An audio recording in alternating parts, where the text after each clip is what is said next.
Douglas, thank you so much for having me out. Thank you, Mississippi Center for Public Policy. I want to thank you for the kind introduction, but I really got to tell you, you called me doctor, and the thing is, I'm not a real doctor.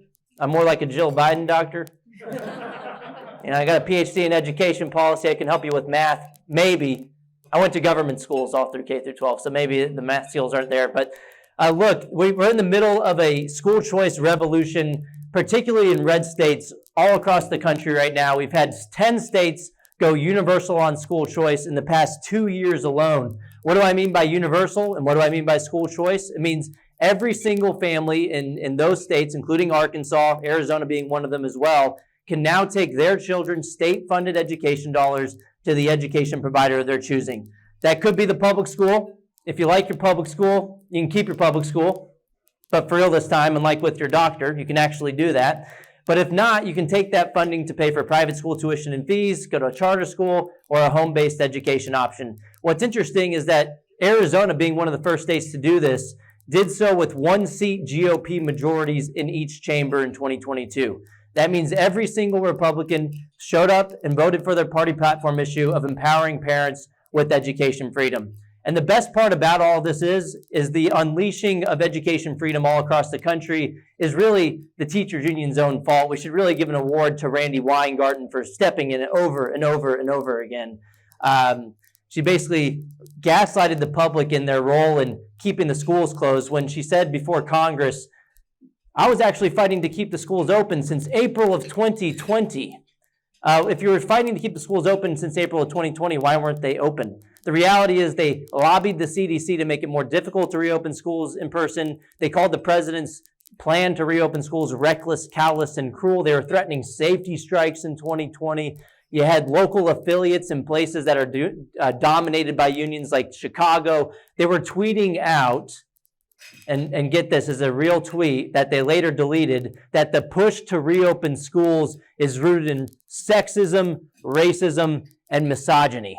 They threw everything at the wall to see what would stick to prevent kids from getting a better education and to prevent families from having choice to send their kid to in-person school. But there was an unintended benefit, particularly for the school choice movement, when it came to those school closures, in that through the remote learning, which, let's be honest, we should have just called it remotely learning because there wasn't a lot of learning going on, families at least got to see a little bit of what was going on in the classroom, where these institutions that we call schools had been infiltrated by the left for so long, for decades. Some families started to see that the schools weren't focusing so much on education as they were on indoctrination. They weren't getting the basics, math, reading, and writing right, probably because they weren't focused on academics. They were focusing on political ideologies in the classroom, and a lot of families weren't happy with that. Whether you're from the left or the right, families want their kids to get a good education as opposed to being exposed to political ideologies in the classroom. So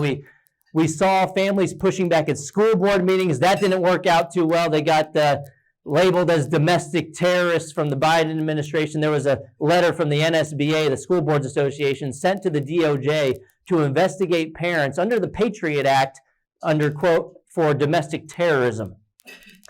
That didn't work out too well for NSBA. They should basically be called the Regional School Boards Association at this point because 26 states, including Mississippi, decided to cut ties with the NSBA since they labeled parents as domestic terrorists. Didn't really work out for them. It was a bold strategy, Cotton. Didn't work out for them. And thankfully, it showed people, particularly legislators and politicians, that parents have real power when they band together and create a new interest group. I wouldn't call it a special interest, more so of a general interest, parents wanting more of a say in their own kids' education. So this really backfired in a lot of ways. For those who tried to bully and silence parents into submission, it only emboldened families to push back even harder. And when they found out that the school boards weren't listening to them, they went to the Capitol in a peaceful way to push for school choice and to fight for having the money that's meant for their children to follow them to the provider of their choosing. And now, again, 10 states all in, universal on school choice in 2 years. That is extremely monumental in its change. I wish Milton Friedman were alive with us today to see his ideas coming to fruition. In fact, he was such an idol intellectually, for me at least, for a long time. He was on the background of my phone as my screensaver for about a decade. Thankfully, there's a much better looking person on the screensaver of my phone. And she's here today with me. Miranda DeAngelis, thank you for being here and supporting me. I don't think I could do it so much travel without Miranda coming alongside my side and helping in the fight for education freedom too. We were joking, a distance relationship if you weren't able to join as well. So thank you again, Miranda, for coming. There's been a lot of wins over the past couple of years, but the best win was getting married to this one just recently in October. So yeah, thank you. I'm winning so much, I'm almost getting tired of winning. Just kidding, we're not done because Mississippi hasn't gotten the ball across the finish line. But in the elections as well, you look at the midterms, there was a lot of talk about a red wave, didn't really happen. There wasn't a blue wave, obviously, but there was a school choice wave. 76% of the candidates supported by my organization, the American Federation for Children, and our state affiliates won their races in 2022. And we didn't just play in the easy ones. We targeted 69 incumbents in state legislatures for coming out against parental rights in education, and we took out 40 of them. That's the hardest thing to do in politics. The message became clear: support parental rights in education or lose your job. And parents have been holding politicians accountable at the ballot box, at the school board meetings.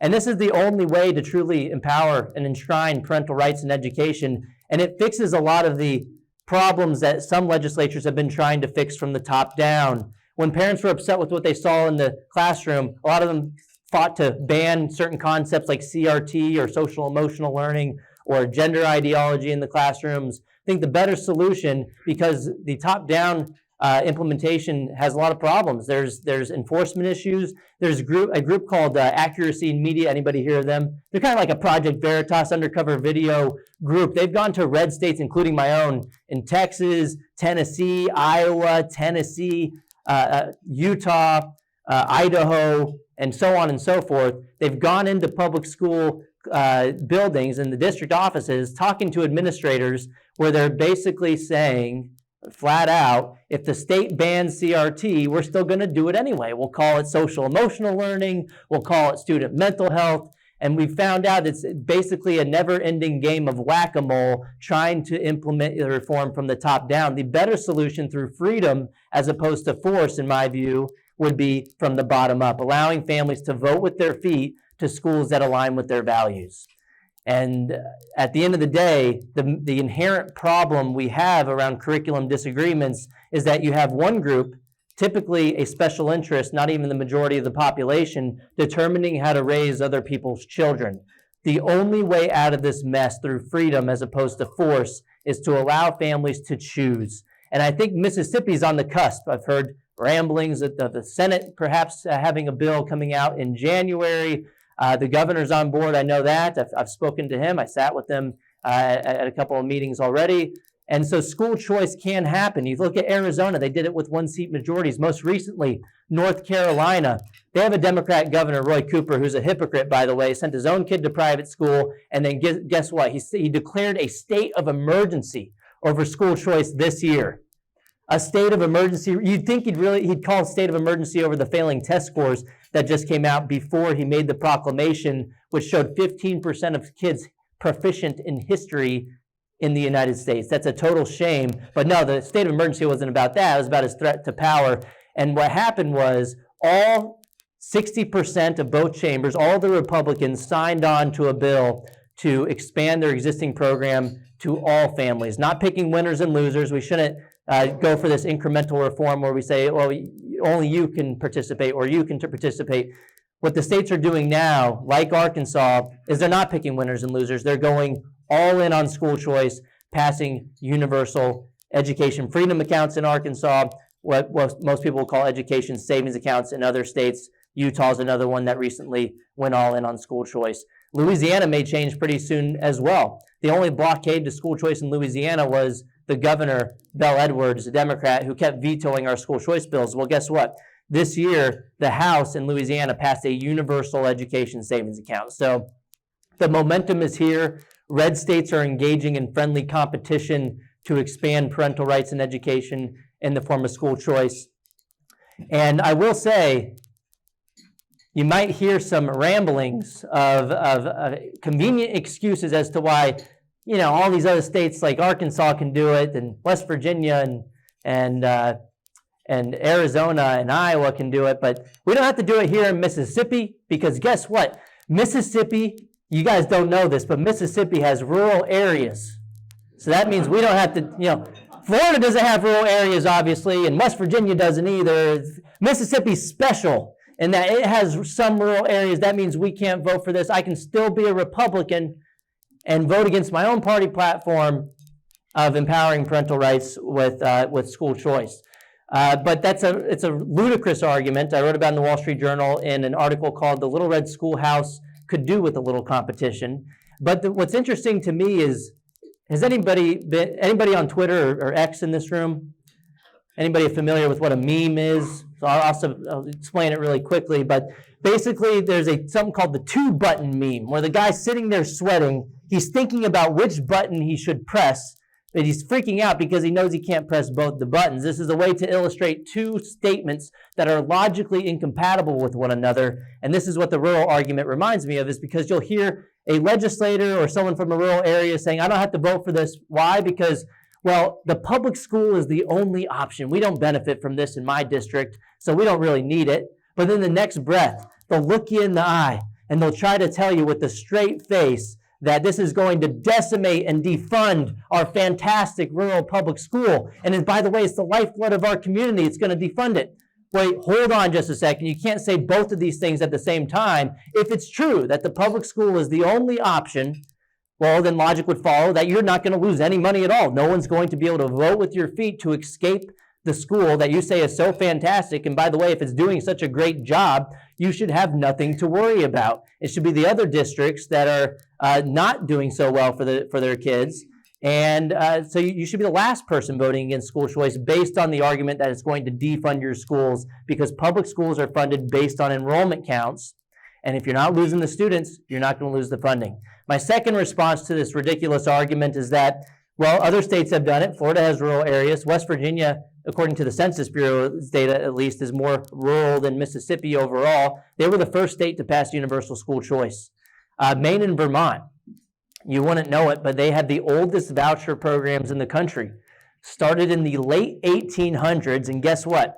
Maine and Vermont are two of the most rural states in the country. They created this program in both of these states specifically for students who lived in rural areas, because they didn't have public schools in some places. So the state figured out, well, let's give the funding directly to the families and let them choose a public school in a nearby district, or maybe even take that funding to a private religious or non-religious school. So they found out over 100 years ago in states like Maine and Vermont that not having a lot of choice because you're in a rural area is an argument to expand opportunities, not to restrict them. And so maybe over 100 years later, states like Mississippi can get on board, others have already, in order to empower parents with school choice across the board. And look, I'd say go big. Other states are going universal. The days of incremental reform are over on school choice. And it's more popular when you poll voters. Do you support program of school choice for all families? We're already paying for it for everybody. Everybody's guaranteed a publicly funded education. Or would you support it only for low-income families or only for special needs students? I think any of them would be a step in the right direction, but voters are typically more supportive of universal programs where everybody's involved. And then also the other side, who's so dug in against this, they're gonna act like the sky is falling no matter whether it's this big of an initiative or whether everybody's eligible. And so if you make it very small, well, guess what? Your side's not going to be as supportive of it, and the other side's going to act like the sky is falling no matter what. So you might as well get your side empowered and emboldened to push for change. The moms at the school board meetings who are upset about whatever they're upset about, they need to be eligible as well, so that they have an incentive to go fight to get the thing across the finish line. We've had a lot of wins. Mississippi should be on the cusp. I've also heard one more argument. I think IJ is going to take this, but don't listen to the argument about it being unconstitutional. Every state has an education clause. 31 states have private school choice programs enacted already. They all have some form of education clause. The requirement to provide A does not forbid you from providing B or C. The requirement to provide a public school system does not forbid you from also providing choices for families. And at the end of the day, school choice is a rising tide that lifts all boats. We have 29 studies on the subject nationwide, and 26 of them out of the 29, the vast majority of evidence on the subject finds positive effects of school choice competition on the outcomes in the public schools. This is a win-win solution. And mathematically, when you hear this argument that, well, this is going to defund the public schools, to which I respond, school choice doesn't defund public schools. If anything, public schools defund families. And school choice initiatives just return the money to the hands of the rightful owners, or at least the intended beneficiaries of that funding. Education funding is supposed to be meant for educating children, not for propping up and protecting a particular institution. But it's also a bogus argument just because mathematically, if the state funding is following you and you're the public school and you get to keep the local and federal money, well, on a per student basis, the public schools are actually better off. Just imagine if you stopped shopping at Walmart for whatever reason, you wanted to go to another grocery store, and Walmart got to keep half of your grocery funding each week. That wouldn't make a lot of sense. It would be a good deal for Walmart. I would argue this is a good deal for the public schools, that they get to keep any money at all for students they're no longer educating. With Randy Weingarten pushing to keep the schools closed, she actually did. I mentioned Twitter a second ago. It's now called X. Thank goodness for Elon Musk for taking it over, by the way. He introduced something called Community Notes. And instead of having the leftist so-called fact checkers at PolitiFact just regurgitate Randy Weingarten's talking points, on Twitter, now X, the public from opposing viewpoints can go and vote on something called community notes on your tweet if someone says something that's factually inaccurate.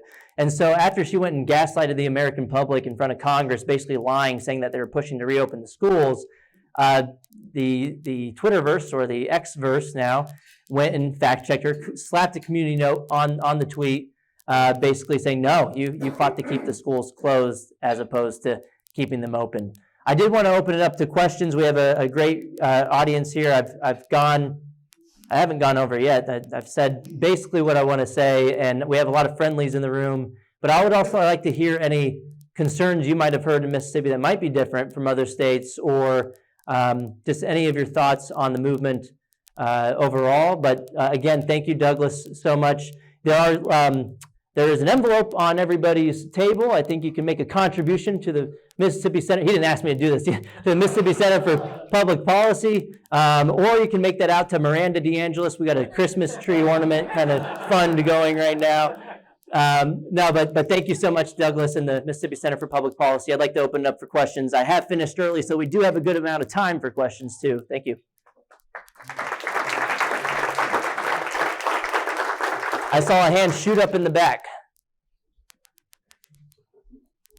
Can you hear me? Yeah. I wanted to ask you about Kentucky. So Kentucky had a governor's race last week, just like we did. If you followed that, I followed a little bit of it. There we go. Yep. The Democratic governor ran tons and tons of ads trying to destroy Daniel Cameron, the GOP nominee, by saying he supports vouchers. He wants to send all our public school money over to fancy private schools. That was the phrase they kept using, which clearly they had poll tested. Talk to us a little bit about that race, and how do we, if you were advising Daniel Cameron's campaign, how would you tell him to describe the movement in as punchy a way as possible so that we can win elections, convince other people that this is a good idea? Yeah, I didn't see Daniel Cameron leaning into it as much as I would have liked. But I would say follow the Glenn Youngkin blueprint and talk about school choice under the umbrella of parental rights in education. So, the reason that was so beneficial for Glenn Youngkin is it allowed him to have Terry McAuliffe, the Mr. I don't think parents should be telling schools what they should teach, basically let the mask slip in revealing his preferences towards the government controlling the children's educational futures. And so if you can make it more about a discussion about who makes the decisions for their own kids, you're going to win with independence overall on the issue of parents being the primary decision makers for their kids. So the more you can make a Terry McAuliffe moment happen for your opponent, whether it's in a primary, hopefully that's not the case, or in the general election, I would say talking about it under the umbrella of parental rights in education and school choice being one of the avenues towards achieving that goal. I'd say it's the best way to do so because, again, you can tell the school boards to listen to parents, but at the end of the day, how long is that going to take to actually change? What if the right person doesn't win the job in the public school board? And what if the school board has the right people on it, the teachers still just teach whatever they want anyway, or in the way that they want to teach it. So I think the best way, the immediate solution, is having the funding following the student. And what's interesting to me is a lot of the politicians who rail against this send their own kids to private school. I had nailed Bashir on this a couple of times throughout the years. When he tried to defend himself on the hypocrisy for sending his kids to private school, Bashir's immediate knee-jerk reaction was, well, I'm a proud product of public schools. I went to public school. And it's like, well, your bigger decision was where you sent your own kids. But then also, someone on Twitter, it's a great, who went to school with Andy Bashir, sent me a DM of his yearbook from when he went to private school. So he gaslighted everybody saying, I'm a proud product of public schools. Well, why did you leave out the fact that you also went to private school? Because he knew it's hypocritical. And if you poll voters on this, and we actually did at AFC nationwide, overwhelmingly, if you ask people, if someone votes against school choice, but then after either sending their own kid to private school or exercising it for their own families, they're vastly more likely to say that they're less likely to support it. This kind of unfolded in the Pennsylvania governor's race too, with Josh Shapiro. Right before the election, he started getting hit by Doug Mastriano, the Trump candidate, and Josh Shapiro was already up 10 points before the election at the time, and in the polls, and Mastriano started hitting him, calling him a hypocrite on school choice. Shapiro went to private school exclusively, was sending all of his kids to private school, and voters don't like hypocrites. And so what he did was he put education reform, school choice, into his education platform a couple months before the election day. And so he ultimately, on this year, he went into Fox News talking about it being something he supported. He ultimately vetoed his own campaign promise. We won't get into all of that. It basically looks like he caved to the teachers union. He blamed the Democrat-controlled House in Pennsylvania, but it seems to voters like he lied to everybody. So that wasn't a good move in the end. But it was interesting that even some high-profile Democrats are starting to see the political winds shifting and at least starting to see that I need to project at least that I support this concept because it's so beneficial and supported by the electorate. But as far as Bashir, I mean, look, there's other issues here besides school choice. He had the incumbent advantage. The voters know he basically doesn't have any power anyway because it takes only a simple majority or constitutional majority to override a veto in Kentucky. And we did that when we passed school choice in 2021 in Kentucky. He vetoed it. We slammed him on it.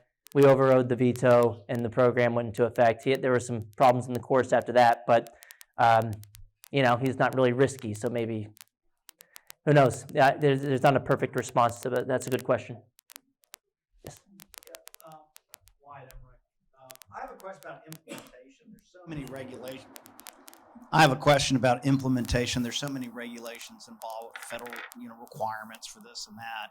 And so how do you deal with that from an implementation standpoint? And then also, I had somebody tell me, we're going to have Wiccan schools being supported. Those are called public schools. Yeah, maybe so. How do you prevent fringe schools from rising up? And I mean, there's got to be some sort of, control of that. Yeah, so my quick response is a lot of people aren't happy with the funding that's going towards the public schools with, values that aren't aligned with their own. So that was my kind of knee-jerk response, but it is a serious response in that this is an argument against taxation altogether, that you're going to have schools that spread up that you don't agree with. And then also, if you're going to fearmonger about this, we've had school choice all across the country for decades, over 30 states. Show me the Wiccan schools, show me the Satanist schools that they all fearmonger about. How are you going to actually get a customer base big enough to support something like that? It's not going to happen in Mississippi either. It's just a way to try to use an outlier to argue against an overall policy, which we can point at many outliers in the public schools that aren't actually outliers, that if the problem's big enough, and we don't result from that and say, we should abolish all public schools. They basically say, well, there might be this, so we should abolish all school choice. I think it's a logical fallacy to do so. But I get your bigger point, which is, what about some kind of regulation, make sure it's being spent on education? And the ESAs and the EFAs and education freedom accounts in Arkansas do have guardrails. You can't just go spend the money on a a big screen TV or whatever. It has there's that type of accountability and audits each year about how the money is being spent. I remember some people did an article in Florida or something saying, oh, they spent this money on a coffee maker or something. Are you going to tell me there aren't coffee makers in the public schools? But no, but they do audit these things, and when there is problems, they clean it up. So there's no such thing as a perfect program that has no misallocation of resources. But what we want to do is make sure that's a lot less likely to happen. I think there's data out of Arizona who's been doing this for over a decade, and they have the ESA account program where they found fraud rates about like 0.1%, where if you compare that to like the school lunch program and like food stamps, much higher, I think like around 10%. So in terms of initiatives, this is on the lower end of the fraud rate. And I would say on the same issue of regulation, I would say be careful about overregulation. So if you overregulate the program, you're going to have a lot of unintended consequences. If you say that the private school's got to accept all students, or if you say you got to take the state test and you can't pick your test, the private schools will say, I'm not going to, the best ones are going to say, I'm not going to participate, no deal. And what we had in Louisiana happen right next door is that Louisiana had some of the lowest quality private schools participating because they're some of the most regulated program. They require all private schools to accept students at random. They require the state mandated, the state test. You can't pick your test. And the voucher amount, I don't know how much that is, $6,000 to $8,000, has to be used as full payment. So you don't want to replicate the problems in the public schools and bring that over to the private schools. So with our model legislation, we actually have specific language saying that the private entity does not become a government provider of education. You can't control the creed, admissions policies, discipline policies, and so on and so forth of the private education provider. So it's a double-edged sword here, but I would say err on the side of freedom, let 1,000 flowers bloom. You're not going to have these schools pop up. They haven't, even in the least regulated places like Arizona.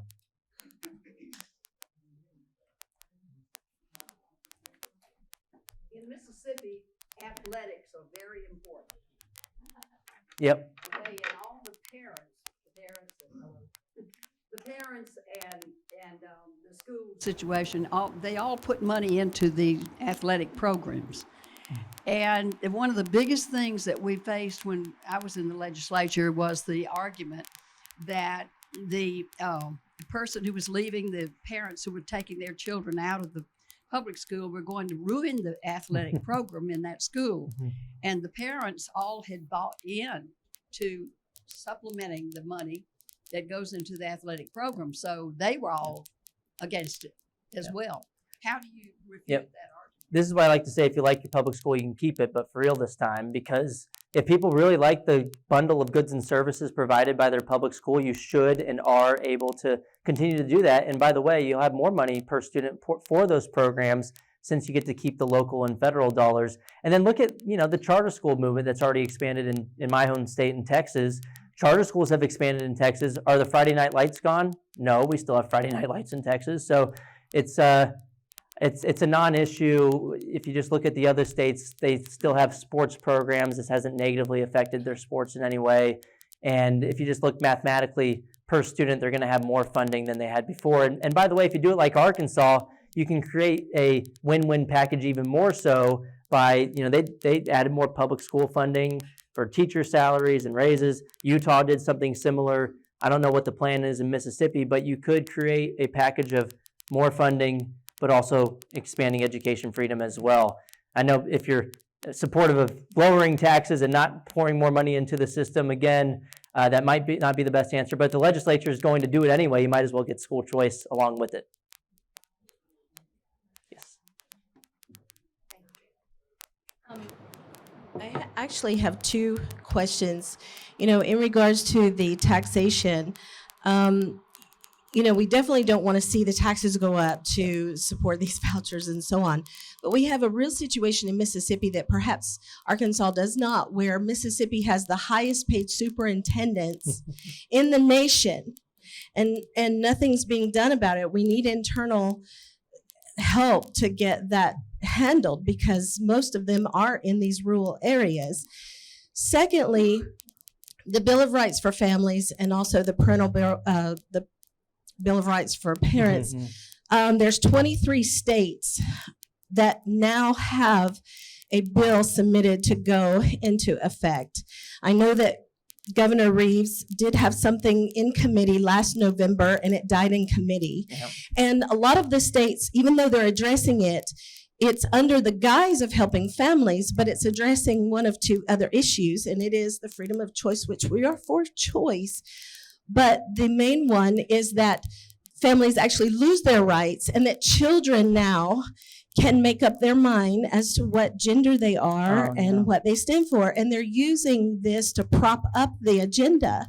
So it's almost like Mississippi, would you concur that Mississippi maybe needs something to come along, number one, for the funding, to ensure that the funding is going to be delegated where it needs to go and spent where it needs to be spent, and also that the Bill of Rights for Family actually puts the power back in the homes of parents to make these sorts of decisions? Yeah, I would say these aren't mutually exclusive, and we should fight for both at the same time.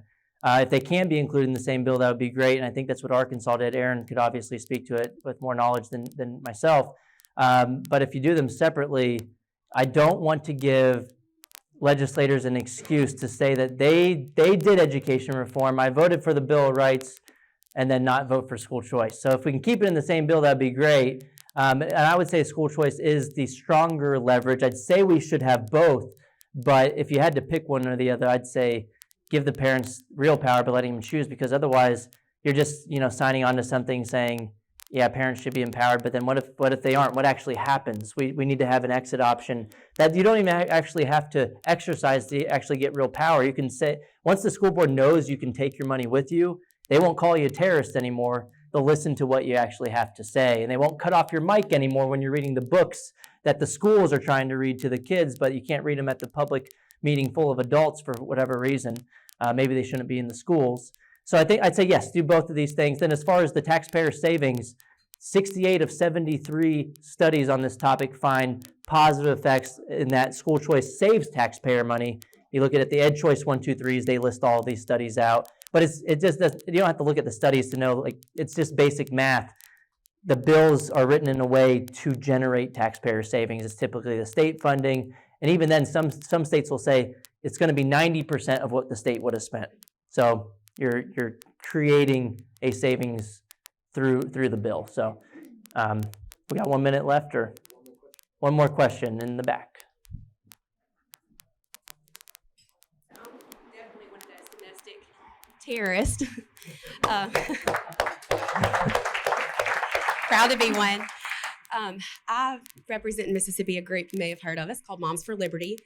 And we were just in Atlanta. Tina texted me yesterday. We were just in Atlanta 2 days ago. They had a rally out there. Like, hey, we're 30 minutes apart. We should have joined forces and done it. We'll do it next time. Maybe we could have a absolutely. Mississippi. I'll actually be in Little Rock tomorrow with right. the training with them. But I don't know how familiar you are with this particular area, but Jackson is just really, really high on crime. Their schools the public school system's a complete mess.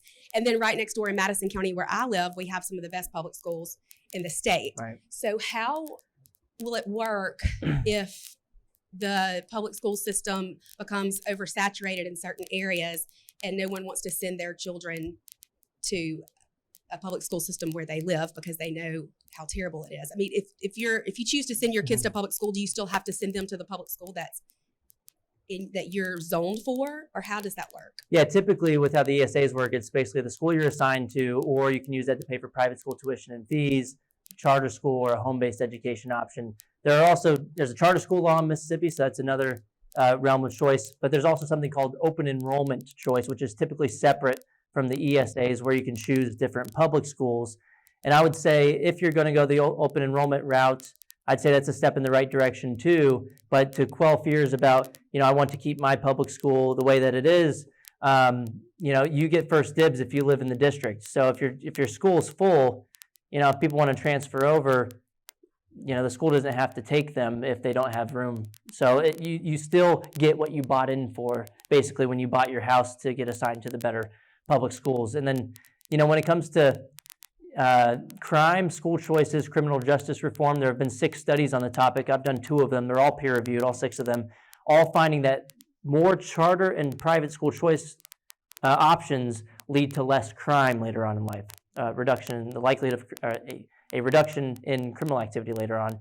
And it's not a big stretch to think that if you get a better education, you're going to get a job as opposed to going and being involved in the criminal justice system. And a lot of families choose school choice options partially for academics, but also for the environment that their children are surrounded with. I went to a magnet school in Texas. I mentioned I went to government schools, all K through 12. The assigned school that I was supposed to go to in high school, there was gangs, there was drugs. My magnet school was actually on the campus of that school, and so I saw for a night and day difference for 4 years right before my eyes why school choice is so important. And so it can improve academics, but also there have been tons of studies showing school choice improving safety, other measures of satisfaction, reducing crime. There's even been a fewer number of studies looking at the relationship between school choice and the reduction in the likelihood of teenage pregnancies. So this is a holistic kind of list of, there's a whole bunch of different types of benefits that aren't captured by test scores, which is another reason I think we shouldn't over-regulate the programs with saying you have to take the state test. I don't want the schools focusing, teaching to the test. Let them choose their test at least with a norm reference test. Private schools are already basically doing that everywhere anyway. And so, yeah, if parents are choosing these schools based on multiple dimensions of school quality, we don't want to over-regulate it by focusing too much on test scores. But long-winded answer to some things you did ask and some things you didn't, but thanks for being here.